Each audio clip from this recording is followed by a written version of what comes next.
আসসালামু আলাইকুম। ডক্টর মোহাম্মদ ইউনূসের কাছে মক্কাবাসীর আবেদন, ফারাক্কা বাঁধের জন্য কে কত টাকা দিবে সেটার ঘোষণা করা হচ্ছে। আমি 50,000 টাকা দিব। বলো তুমি কত দিবা? 100 রিয়াল দেবো। 100 রিয়াল। 100 রিয়াল দিবে? হ্যাঁ, কত দিবা ইউনূস? কত দিবা?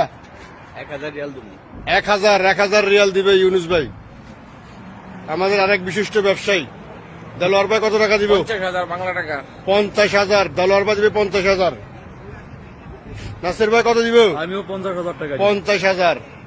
এইভাবে হাজার হাজার মানুষ রেডি আছে যারা ফারাক্কা বাঁধের জন্য টাকা দিতে প্রস্তুত। আমাদের ডক্টর মোহাম্মদ ইউনূস সাহেব শুধুমাত্র একটা অ্যাকাউন্ট করে যদি খালি ঘোষণা দেয়, এরকম 2-3 ফারাক্কা বাঁধের টাকা চলে যাবে শুধু প্রবাসী থেকে।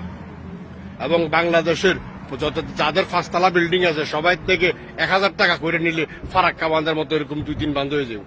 ভারতের থেকে অনেক উস করি ফারাক্কা বাঁধ দিতে হবে।